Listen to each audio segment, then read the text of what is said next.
start the program through the city to engage local high school students, and it was her and a group of high school kids that built this and got the funding for it and all the resources for it and designed it. You know, it was a abandoned, or not abandoned, but a neglected empty lot, and they turned it into this oasis. And the idea is really for it to be a community-run park. So it never closes, you can be here anytime, there's not really any rules other than to respect it and to help take care of it. Nice. And the reason is really because there's a lack of green spaces in many urban communities, and one of our fundamental beliefs is that beauty is important, right? So if you're surrounded by beauty, you're going to think differently and you're going to act differently, and so we wanted to bring beauty into this part of the community. Nice. It's a very strong community, but lacking that access to beauty. Yeah. So tell me about this circle. So what do we do here? It's a relatively small space altogether, so we put a lot into it. For the time being, this is really a gathering circle, a place to play music, to have conversation, to eat, multi-purpose. But we're actually hopefully going to be able to build a greenhouse, a small greenhouse. A greenhouse? Somewhere here. Because it gives nice sun, right? Yep. To grow some food year-round. We can't grow it directly in the soil because of the contamination, but if we use a greenhouse, we can grow things above soil. Okay. And even put mushrooms, remediating the soil, under the things that we're growing. So at the same time we're growing healthy, accessible food, we can also be helping the soil. Very nice. Okay, so we have compost here, right? Yep.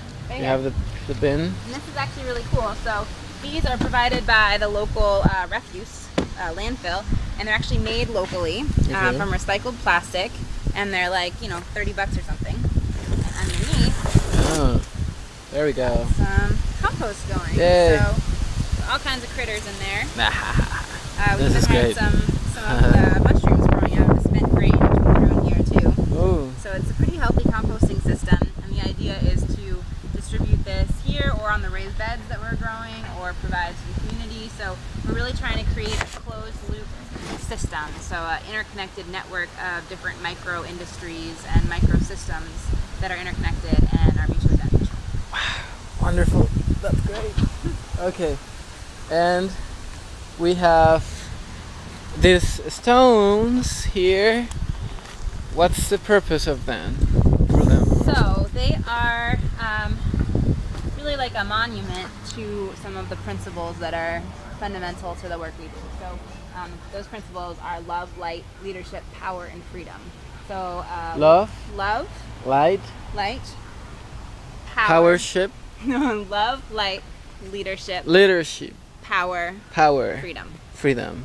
So the idea is to carve those words into each one of these pillars, which is provided by the city. So this is a very collaborative effort also. So sometimes people will drive by and just be like, oh, this is so beautiful, you know, like what can we do to help? And maybe they end up weeding once a week, or maybe they have extra seedlings from their garden and they bring them to us and give them to us. And the city provided a lot of all the sort of large stones you see. They helped clear the land when we first did it. Someone donated all of these arborvitae bushes. So we put this at the base of this tree to bring attention and love to the tree. And you can see there's some benches here. So this place you can come and sit, meditate, reflect on the principles, or do whatever form of worship. You know, we're based on, or put a lot of focus on spirituality, but it's a non-religious spirituality. So non-denominational, we are open to whatever anyone's belief systems are, but we all believe in something that's the spirit, whether it's God or, you know, whatever you call it. There's some kind of spirit. Maybe that's it. Right there. Yes, good, great. And so you have flowers. Yes. Nice. Oh, beautiful. What else do we have here? Roses. Roses. Have mums. Maybe we can go over here. Oh, actually, this is wonderful. This is a white sage. And again, like I said, people just kind of come to this place. It's definitely got a magnetism to it. And one day, Kepler was out here, and a local Wampanoag, who are the indigenous peoples of this area, came by and gave us a white sage to plant and did a little ceremony. And that was a couple years ago now, so you can see it's a very so big and healthy happy. plant. Yes. Yeah. It smells beautiful. So we use it in our ceremony sometimes. And then Who's is this one? the first part of the slavery memorial. So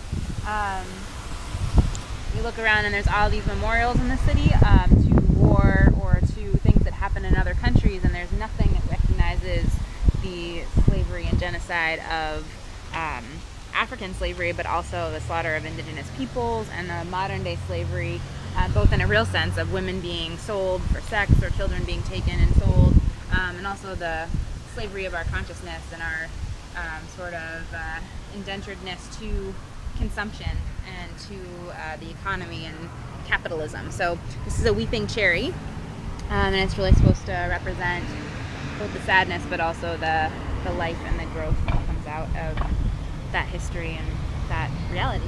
Wow. So and that was planted here on Juneteenth, which is a celebration of the end of slavery. Nice. Yeah. And it's also very happy. It is, yeah. Plants like it here. Yeah. One day it's gonna be very big, huh? It stays relatively small. That's part of why we chose it. Is we didn't want it to grow beyond its resources. Okay. So we wanted to do weeping willow actually, but they are very good at finding water. So what they tend to do if there's not enough water is find water pipes and tear them apart. So we didn't want to do that. Okay. So this is something that will grow but not be too large. Okay.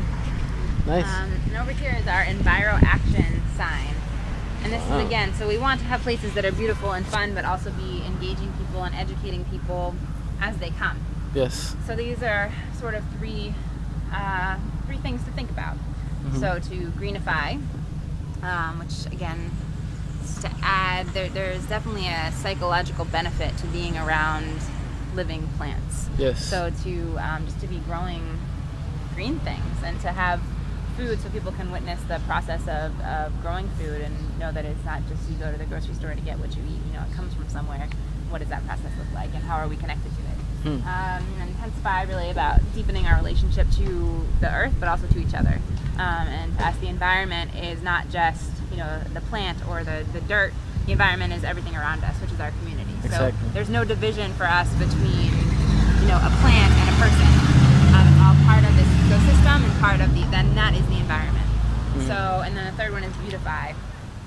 Beautify. So really believe that creating beauty and being immersed in beauty is important for humans and for the planet. This is great. Good teachings. Let's check out the entrance. Okay. This very beautiful place. See, I think we need this in every single town, many of these things, and in every single city in the whole planet. You know, maybe every neighborhood should have one of these. Could be their spaceship.